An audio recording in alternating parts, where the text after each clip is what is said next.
over to her. Secretary Pritzker.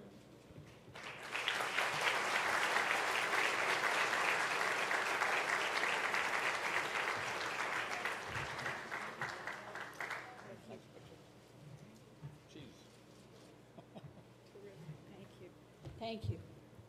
Good morning and welcome to all the heads of state and leaders of businesses here with us today. And thank you to Michael Bloomberg for your leadership, and thank you to Bloomberg Philanthropies for your partnership in organizing this forum. I also want to acknowledge my Deputy Chief of Staff, Theo Lecomte, who played the lead role on behalf of the Department of Commerce in putting together this extraordinary event. I have known Michael Bloomberg for over a decade. He's been a great source of wisdom and advice to me.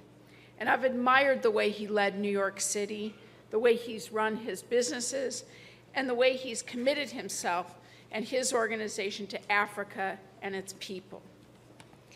It is always a great pleasure to work with him. And as part of the largest gathering of African heads of state ever hosted by an American president, we are both excited to welcome you to this historic event, bringing together a remarkable number of CEOs to discuss business opportunities in Africa. Last year, President Obama traveled to the University of Cape Town to usher in a new chapter of the U.S.-Africa relationship.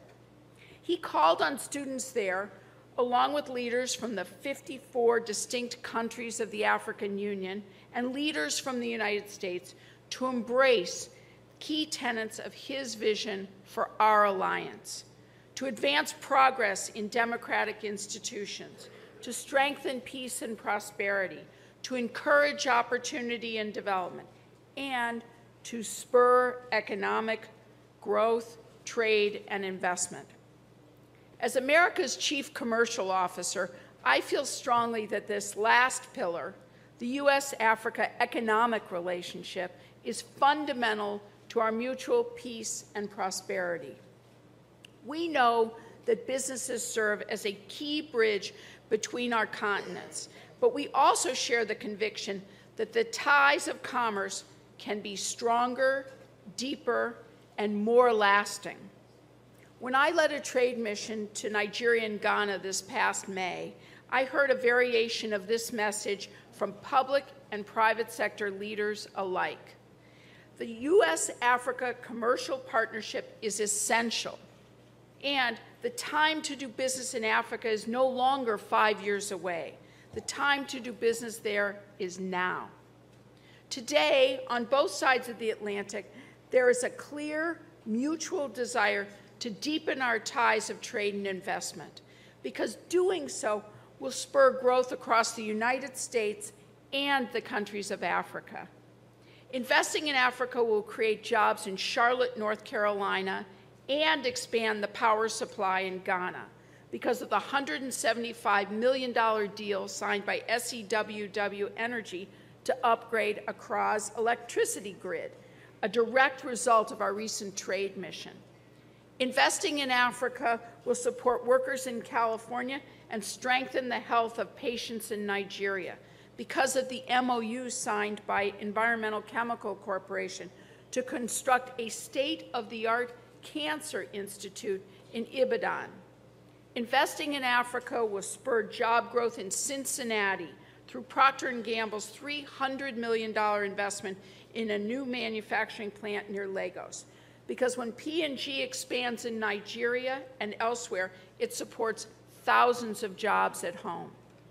These deals and investments demonstrate that the time is ripe to work together as partners in a spirit of mutual understanding and respect, to raise living standards in all of our nations, and to address the challenges that impede our ability to develop closer economic bonds.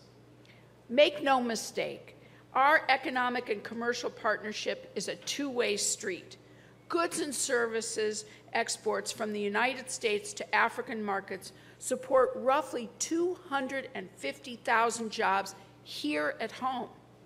As Africa's middle class continues to expand, we hope to see our export numbers grow too. And through Select USA, the administration is actively encouraging African companies to increase their presence here in the United States. Closer economic ties and rising demand create ample opportunities for businesses in the United States and Africa to build new partnerships, reach new markets, and support new jobs in the years to come. With each passing day, our commercial connections are deepening, our business bonds are increasing, and our trade partnership is maturing. Yet we have only just begun to scratch the surface. President Obama and the Department of Commerce are ready to write the first pages of the new chapter of our relationship by taking our alliance to the next level. To advance the President's vision for Africa, we are expanding our foreign commercial service presence. These are our economic diplomats on the ground in country that help American businesses navigate the number of commercial offices in Africa, with new sites in Angola, Ethiopia, Mozambique, and Tanzania. We're expanding offices in Ghana, Kenya, Libya, and Morocco.